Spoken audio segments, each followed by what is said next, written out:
Hey guys, what's up? Inibisyon waiting today. Tara, pag-usapan natin itong pagbusisi ni Kong Paulo Marcoleta patungkol sa 1,000,000 pabahay ni Bongbong Marcos na taon-taon di umano magbibigay siya o maglalabas siya ng 1,000,000 pabahay taon-taon na pinabulaanan naman ng kanyang ng kanyang taga-mudmud ng puwet na walang iba kundi si Auntie Claire Castro o ang ating napakatalinong abogado. Anyway, so basically dito, nagkaroon po ng budget hearing ang departamento nag-handle, DHU, DHUD, di ba? Narito pa lang si Undersecretary si Ramon Ping Aliling as the new Secretary of Department of Human Settlement and Urban Development, replacing Jun Ozar in his bid to reset the cabinet midway through his term. Kung maalala nyo nga po, nagkaroon po ng courtesy resignation at isa si Alcozar na hindi na tumuloy. This was posted in May 23, 2005. In a briefing on Friday, May 23, Executive Secretary Lucas Bersamin said that the President accepted Acozar's courtesy resignation, which Marcos sought from all the secretaries. Bersamin cited under delivery of the reason behind the replacement of Acozar, adding he must have set the standard too high from himself. So, magugulat na lang ba tayo kung one day itong si Alaling matatanggal rin? Dahil siya na mismo nagsabi na ang 6 million po na pabahay ni Bongbong Marcos ay imposibleng mangyari. So, ito yung medyo busisiin natin at talaga naman transparent itong si Secretary Aliling sa kanyang sinabi patungkol dyan.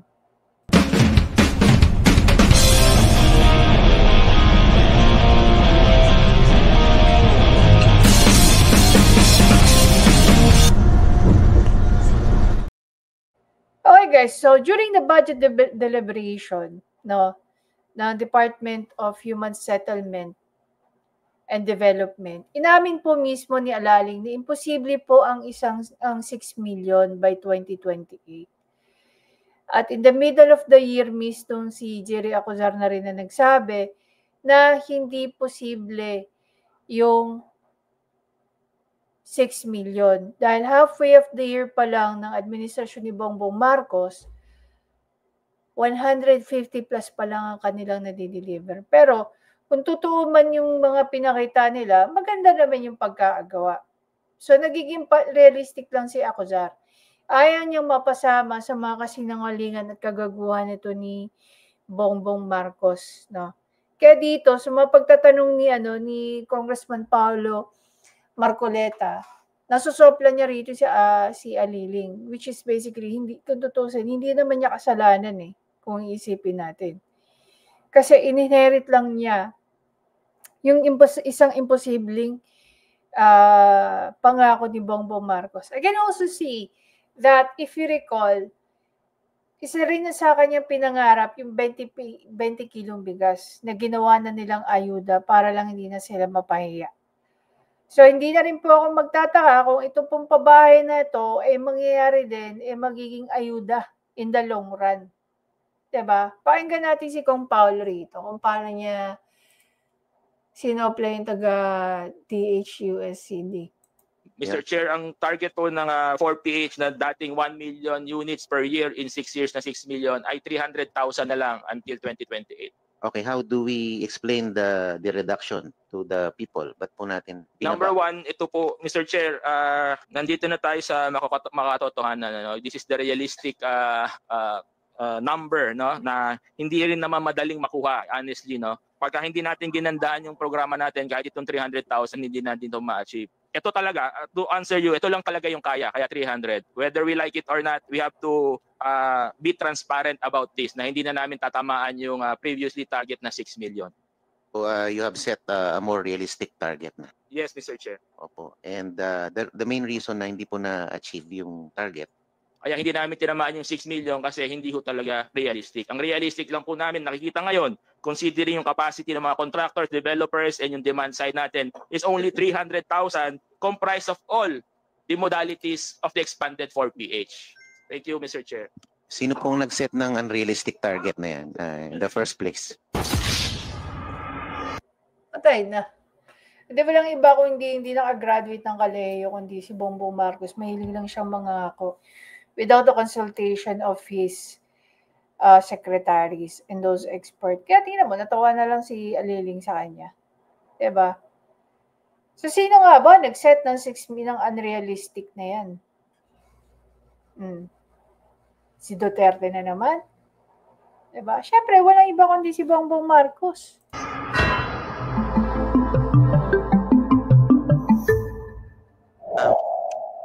I support the earlier move of Kong Rufus Rodriguez in augmenting or increasing the budget of this hood. Dahil talaga naman pong the right to domicile ay talagang pangunahing ano po yan, karapatan ng bawat Pilipino magkaroon ng maayos na tirahan. Kaya lang, gusto po namin tulungan nyo kami na tulungan kayo. In other words, meron po kasi akong napansin na mga glaring inconsistencies sa pag-google nyo ng inyong budget. Malilit lang naman pero siguro naman kaya nyong matugunan. Number one. Mr. Chair, ang... Di ba? So, kahit sa simpleng bagay na yan, nasisilip pa rin ni Kong Paolo Marcoleta. Ngayon, pakinggan natin yung sinabi ni Bongbong Marcos sa sobrang taliwas sa sinasabi ni Auntie Claire. Dito, iba yung sinasabi niya. Kitang-kita mo yung confidence dito ni Bongbong Marcos. Pakinggan natin. Layunin po natin na magpapatayo ng 1 milyong pabahay kada taon hanggang matapos ang aking 6 na taon. Okay. Sabi niya dito, layunin daw. Okay. How exactly do you mean by layunin? How do we understand the word layunin in Tagalog? Diba? Hindi naman niya sinabing pangako. Plano niya, layunin niya, it's almost the same. They sound alike. They have the same meaning when you use it in a sentence. Layunin, plano niya, gusto mangyari. Wala naman siya sinabing ipinangapangako niya. Sinasabi niya, layunin niya. Diba? Not unless Bongbong Marcos has a different meaning of layunin. Tuloy tayo. Taong termino bilang Pangulo. Para sa kanya, ulitin natin, para sa kanya, layunin niya, by the time na ma-reach niya ang kanyang huling termino, ang kanyang pang 6 year, makadeliver siya ng 6 million na pabahay. So, tinanong si Secretary Aliling, sino ba nag-set ng unrealistic na yan? Di ba nangiti na lang si Tandaan mo kung paano mag-explain tong si Auntie Claire dito. Tinalo niya pa kung paano mag-explain yung secretary mismo ng Department of Human Settlement and Development. Pakinggan natin. Hindi mo alam kung yung pag-explain niya may halo ng kasinungalingan o propaganda Kasi hindi niya matepensa ng maayos yung sinasabi ni Bongbong Marcos na layunin niya. Diba? Parang dito sinasabi na naman ni Auntie Claire, parang lumalabas sa kanyang mga pananalita na hindi ipinapangako ni Bongbong Marcos yung 6 million. Pakinggan natin. 3 years. So, kung meron po tayong estimate, mga ilang milyon po ito? Wala pa po siyang milyon. Sa loob po nung dahil nga puro pangit ang isasagot niya rito, hindi niya matiknan ng maayos si Miss Eden. Taon sa pwesto ng Pangulong Marcos. Yun po yung sinabi ko at hindi pa ito pa po kompleto. Kasi po ang sabi 1 million per year. So para mabuo yung backlog na 6.5 million housing units po ng Pilipinas. Okay, sinabi naman po ng ating Pangulo na ito po yung salita niya. Pakinggan mo mabuti. Hindi ko alam kung saan nanggagaling yung binabasa niya. Kasi nakuha natin yung video sa ibang Clip lang naman yon, sasabihin na naman nila splice. Clip lang yon. Pero kinuha specifically kung ano yung sinasabi ni Bongbong Marcos patungkol sa kanyang planong pabahay. No, layunin nga daw niya, di ba? And I quote, "We are aiming for 1 million homes, 1 million low-cost and socialized homes a year. It is an ambitious number, Ambition na naman. but we will try very, very hard." So may mga pagkakataon po, gustuin po natin na matapos ang lahat, pero may mga causes of delays. Ano yon? Katulad po, Dito mo marirealize na dapat itong si Claire Castro malipat at sana ipinalit kay Acuzar. unang processing and release of development loans for Imagine mo, release of development loans. Tuwing nakakita tayo ng news, lagi natin nakikita yung mga news patungkol sa flood control, nangutang tungkol sa climate change, nangutang tungkol. Hindi ba importante din ang mga pabahay na pinapagawa niya at ipinangako niya sa mahihirap? Diba? Siya ba nangutang para sa pabahay? No? Sa mga foreign countries, nangutang ba siya para sa kanyang pabahay? Ako so far wala pa akong naririnig. Baka kayo meron kayong gustong i-share. private contractors, permitting Imagine mo mga private contractors, hindi sila interesado sa mga pabahay ni Bongbong Marcos. Pero interesado sila sa mga pa-flood control ng mga kongresista. Bakit kaya? Simple lang. Kasi sa mga pabahay ni Bongbong Marcos, hirap silang kumita dyan. Pero sa flood control, nakakagawa pa nga sila ng milagro. 'Di ba? Ano yung milagro? Biglang bumaba BP ni Zaldico, bigla siyang pinagsistay sa Amerika for medical reason, 'di ba? Tatingin nyo, naniniwala ba kayo na si Bongbong Marcos wala talagang alam tungkol dyan sa ghost na yan? Pinagmalaki pa nga niya yung flood control niya na 5,500 na yung completion Sa 3 years niya, 5,500 pa lang yung completion. Nung sumakto na siya ng 3 years, inamin niya ng palpak. Bakit? No? Matapos niya sabihin sa atin na dapat i-embrace na natin yung new normal which is nagbaba sa Pilipinas. At na-realize niyang lubog na lubog ang mga kabahayan sa iba't ibang parte ng Luzon. No? Including na dyan ang Bulacan, Pampanga, Metro Manila, Laguna. Doon lang siya nagsalita after 3 long years. Samantalang si PRRD, 2016 pa lang, pinaimbestigahan ng mga ghost project na yan. Diba? Si Bongbong Marcos nagkakaroon ng interes. Mangutang pagpatungkol sa mga infrastructure, pagpatungkol sa mga flood control. Pero never siya nating naringgan na nagkaroon siya ng interes na pondohan ang kanyang mga social housing. Diba? Yung mga project niya. Kung yan nilaanan niya, naghanap siya ng pwedeng mag-finance sa kanyang foreign bank, like ng World Bank, definitely, baka nakatapos talaga siya ng 3 million a year. It so happen, walang masyadong nagkaka-interest. Siguro, ito yung nangyayari sa mga transactions nila. Hindi nila mabigyan ng malaking kickback yung mga kontraktor. So, hindi nagkaka-interest dahil malaki nga hinihingi nilang SOP Diba? Siguro natatakot din yung mga kontraktor na magtayo sila ng mga bahay. Tapos substandard, kanino sisisi? Di sa mga kontraktor. Siyempre, malaki kickback nila Siguro ganun ang nangyayari, no? Kaya walang mga private contractor ang nagkaka-interest dyan. Nakita naman natin, yung balita galing kay Congressman Leviste. Pa-initial pa lang yung 3 milyon na suhol sa kanya. Tapos dedirekte na sa kanya yung mga huwag daw imbestigahan yung mga flood control ng Batangas. Diba?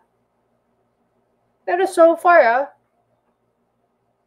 wala pa tayong nabubuking patungkol sa pagpapatayo ng pabahay ni Bongbong Marcos. Mga tulay na pinagagawa ni Bongbong Marcos. Kasi natatakot din sila sa liability nila pag nag-collapse yung mga infrastructure na yan. Dito, mas mabilis pa nga umaksyon si Yorme Isko Moreno kasi kay Bongbong Marcos patungkol sa mga kontraktor eh. Kaya nga nangatog yung mga binti ng mga congressman, nagpuntahan sa opisina ni Yorme Isko eh. Diba? O balikan natin to. Sinabi niya or due diligence process on site suitability and land ownership. Meron din Imagine mo nangako ka ng 1 million pa bahay, tapos marami ka palang kailangan pagdaanan. Diba? po, nagkakaroon din po ng problema or issue tungkol sa pagpapatayo because it seems that there is longer construction period for vertical housing, at least 10 months average for walk-up. 4-story buildings pa lang po yun. At yung pong 10 months? capacity to borrow or avail of the development loan of private contractors. At ito po'y ibibigay na napakamura po sa ating mga kababayan. Kaya po, kokonti lamang po ng mga contractors at developers ang sumasali sa proyektong ito. So parang sinasabi, ito simple lang Sisimplihan lang natin. Compare natin flood control kumpara sa pabahay. Ang pabahay, pag pinagawa ng gobyerno, ng mga babayaran pa rin naman ng contractor. It really has nothing to do. Okay? Kumbaga, nagpagawa ang gobyerno ng pabahay, babayaran naman sila.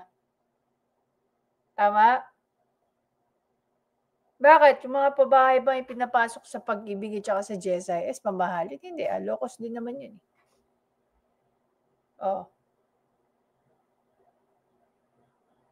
Balik tayo.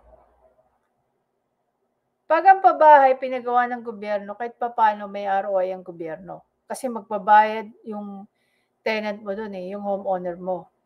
Pero, ang flood control, pag pinagawa ng gobyerno, wala nang ROI yun. Maliban sa pinoprotektahan dapat niya ang taong bayan na nakatira doon sa affected ng flood control na yon. Whether pumping station, o mga dike, o kung ano-ano pa man. Diba? Sige nga. So, dapat sana nagkakaroon ng interes sa mga, ang mga contractor na yan. Diba dapat sa mga pabahay? Diba? Ngayon tanong, bakit ayaw nila ng pabahay? Kasi hindi sila makakapag-ghost doon project. Kasi malaki siguro kinukuha ng nangangikbak sa mga proyekto na yan. So maliit na lang yung kanilang takot sila sa any responsibility kung masira man yung kanilang ginawa. Diba? Locos na nga Ano pa ilolocos mo dun? Diba?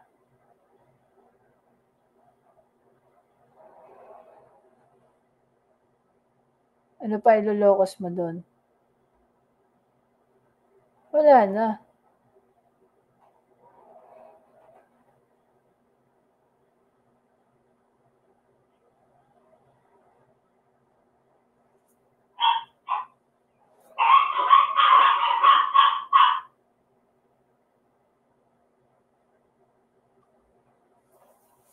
Sige nga. Actually, marami nga rin akong alam na pumapatol sa mga developer na pumapatol sa locus housing at pinapasok nila sa Pag-ibig. Pero bakit dito sa mga private contractor at developer yun Pero bakit dito sa sa pabahay ni Bongbong Marcos, konti lang nagkaka-interest daw dahil mababa lang daw yung binabayad. Pero nung nagpagawa ng pabahay si PRRD ng panahon niya para sa kanyang mga pulis at military, wala naman tayo narinig na ganyan.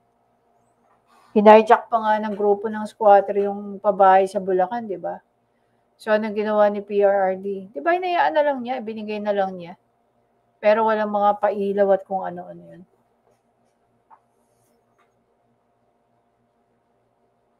Diba? Kaya ito, kaya ako sinabi, patuloy yung panggagago sa atin ni Bongbong Marcos patungkol dyan.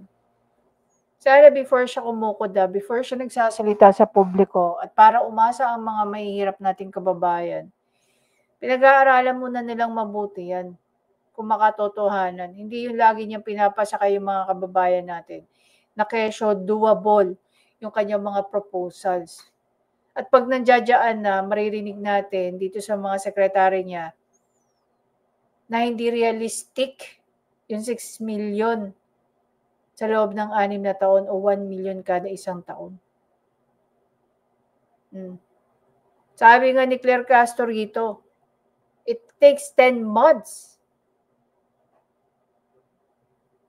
for them to at least start. So, totoo nga naman, hindi doable. Kaya mo bang gawin ng bahay, isang pabahay sa loob ng 2 buwan? Diba? Of course not. At hindi yan single detached. Bungalow yan, apartment type, condotel. Siguro ganyan. Kung nakikita naman natin, diba? Duplex type. Tingin mo, magagawa mo yan in 6 months? In 2 months? I really doubt it. Yung bahay nga na pinagawa namin, it took us more than a year. Diba? May lupa kami, may perang magpagawa, pero it took us more than a year before natapos yung bahay namin. Single detached yan, ha? Eto, maraming pagdadaanan pang proseso si Bongbong Marcos. So ito po ay mga issues na hindi po ninanais ng administrasyon, but katulad ng sinabi ni PBBM ng ating Pangulo, we aim 1 million houses a year and we will try very, very hard. Bongbong Marcos, magaling din itong gumamit ng mga salita eh. We aim. Pero hindi sila nangangako, Ano po yung mga reason bakit may mga contractors po na umaatras sa proyekto? Kasi sabi ko lamang po, maliit po kasi ang presyo na ibibigay natin. So, kaya nga, it doesn't matter kung maliit ang presyo. Kung magkano yung budget ng gobyerno, ito ginagago rin itong taong bayan. Ganito lang ang simple yan, guys. Kung ang budget ng gobyerno, X amount of money sa pagpapatayo ng duplex, yun lang naman nasusundin ng contractor eh. Bakit? Yung contractor ba magpopondo ng pabahay ni Bongbong Marcos? Di ba gobyerno magpopondo na yan? Di ba? So, paano papasok dun sa parte na kasi mababa lang yung pabahay? Kung ang magpopondo ng pagpapagawa ng pabahay, walang iba kundi si Bongbong Marcos. Sige nga. Taong bayan para i-avail ito. Kaya po, yung ibang contractors po ay hindi po sumasang-ayon na makisali or sumama sa ganitong klaseng proyekto. I really don't get what she's trying to insinuate here, no? Pero sisimplihan lang natin, lalo na sa mga engineer nating kababayan at saka arkitekto. Kung kayo po ba ay isang architectural firm or engineering firm, and contractor din kayo, kayo ba ang nagpopondo ng project ng kliyente nyo? Di ba ang kliyente nyo nagpopondo ng project, no? So wala kayong pakialam whether or not mababa ang pagpapaupa o pagpapabenta dyan. Basta kayo, ito yung contract price nyo, ito yung kailangan nyo ma-achieve, ito yung kailangan nyo i-turn over. So, walang bearing po dyan. Kung magkano ang sisingilin ng gobyerno sa mga tao, sa mga tenant, sa mga bagong owner dyan sa property na yan. Ito, tinatanga rin itong tao eh. Konti lamang po na developer. Yusek, hindi po ba kasama sa GAA or national budget ng gobyerno po yung sa pagpapatayo po ng mga pabahay project ng administrasyon? Mali po yan. Hindi po kasama sa GAA ang proyektong ito. Ito po ay popondahan po ng Pag-ibig. Popondahan daw ng Pag-ibig. Ang Pag-ibig ba hindi pinopondohan ng gobyerno? Diba? ipapasok to sa isa na naman government agency. Tanong nga natin ng si Google.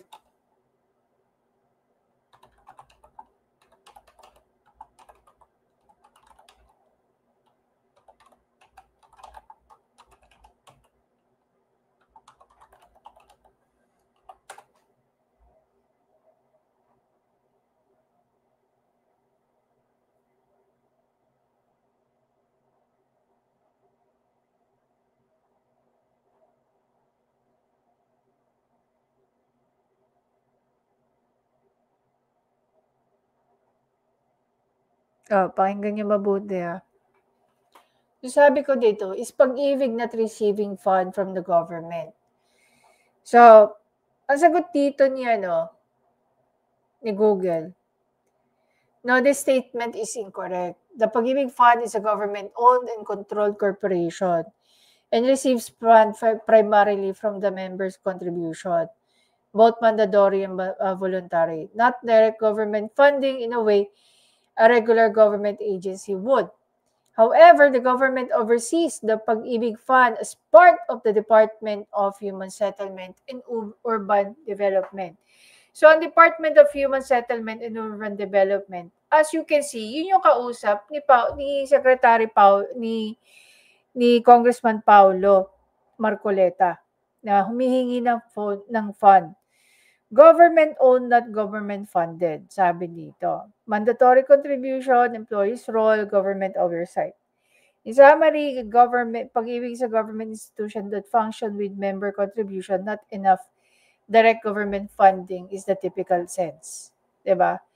But then again, ayon nga rito, ayan, sabi rin ni Co-Pilot, ang Pag-ibig Fund is not directly funded by the national government. Instead, operates the government-owned and controlled corporation that is self-sustaining, primarily though. Member contribution, loan repayment, investment. In fact, Pag-ibig reported a record-breaking of 28.4 million net income in the first half of 2025, driven by strong collections and distribution investment returns. The financial strength allow it to fund programs like expanded pabahay para sa mga Pilipino, which offers subsidized interest rates to make ownership more accessible. So while Pag-ibig aligns with government housing goals as is overseen official appointed by the administration, it does not rely on taxpayers' money to operate. It results to the saving and trust of the members. Would you like to explore how Pag-ibig uses its fund to support affordable housing and how dividends are returned to members? So basically, ang nag-oversee ng pabahay is ang development.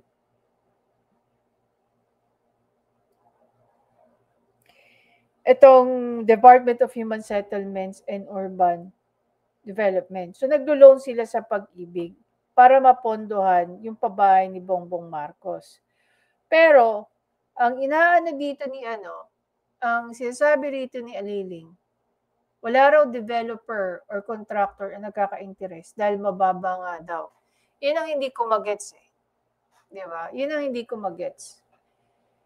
How nag-work collaboratively itong si Pag-ibig at saka si Department of Human Settlement. Dahil si Department of Human Settlement, kumukuha sila ng pondo sa national government. Si Pag-ibig, self-sustainable sila. Kumbaga, hindi sila pinopondohan ng dahil sa mga kanilang nakukuha ng contribution. Instead, ang ginagawa pa, sila pa kinukuha na ng pera. Tama? Sila pa ang pinagbabayad ng Ngayon ang tanong, sinong ayaw magpondo? 'Di ba? Sinong ayaw magpondo dito sa mga pabahay ng gobyerno? Mga developer ba at contractor? Government ba ng ang Pag-ibig ba? Or ang Department of Human Settlement and Urban Development? Yan yung kailangan natin maintindihan eh. Diba? Bakit hindi interesado ang Pag-ibig na pondohan yung pabahay ni Bongbong Marcos? Diba? Bakit walang interesadong private developer na pondohan itong pabahay ni Bongbong Marcos? At bakit nahihirapan ang Department of Human Settlement and Urban Development makakuha ng mga developer na kaagad sa mga layunin nila?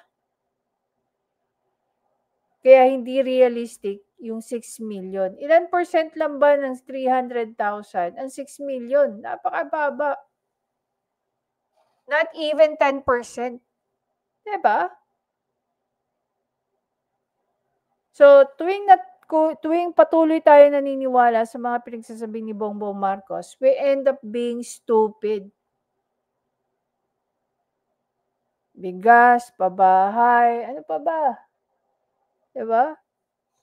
Mga ano sa pag-ibig or sa PhilHealth rather. Kinukuha na ng pera ang PhilHealth, another GOCC, GSIS. Diba? Maharlika Fund, mag-6 na taon na yung putang inang yan. Hanggang ngayon, may naririnig ba tayong pangyayari? Kumikita ba ang gobyerno natin? Alam mo, ang pagkakaalam ko nga sa National Wealth Fund, no, gaya ng Maharlika ba yan? Nag-i-invest sila sa isang malaking korporasyon, hindi po sila nangungutang. Or normally, sila yung nagpa-fund ng mga government projects nila dahil sila yung may pera eh. Siyempre, may investment yung mga yan. Pag nagkakaroon ng investment yan, either nagkakaroon ng share yan, o nagkakaroon utang yung gobyerno sa kanila. Diba? Pero dito, wala tayong nababalitaan sa nangyayari sa Maharlika Fund. The last time na we heard, nagpautang ang Maharlika Fund. Diba? Anyway guys, I don't know how long kayo patuloy na maniniwala rito sa mga pinagsasabi ni Bongbong Marcos at paano tayo ginagawang tanga-tanga nito ni Claire Castro na akala mo naman hindi tayo nakakaintindi, hindi tayo nagbabasa. Gaya nga ng sinabi niya, no, ni Kaado Paglinawan, mahilig lang siyang magbasa. Pero hindi niya kiniklaim na siya isang eksperto. Diba? Anyway guys, again, maraming salamat sa panonood. Please don't forget to subscribe, like, at i-comment nyo na kung sino nga ba ang may problema rito. Yung nagbigay ng unrealistic figure o yung nagpapakatotoo lang tungkol sa tunay na katayuan nitong pabahay ni Bongbong Marcos na napaka-imposibleng ma-achieve ang 6 million at imposibleng ma-achieve ang 10% na 6 million by the time na siya ay bumaba. Diba? Tapos may isa pang anti-Claire na biglang come to the rescue at ginagawang tanga yung mga taong bayan. Hindi ko alam kung nagiging comment ng mga arkitekto at saka ng mga engineer sa kanya. Diba? Depende na lang kung loyalista yun. Hindi tatanga-tanga rin. Anyway guys, again, maraming salamat sa panonood. Please don't forget to subscribe, like, at i-comment nyo na guys ang inyong saloobin patungkol dito sa ating pinag-uusapan ngayon. Naniniwala pa ba kayo sa mga sinasabi ni Bongbong Marcos, ni Auntie Claire Castro, o mas paniniwalaan nyo yung nagsasabi ng realistic?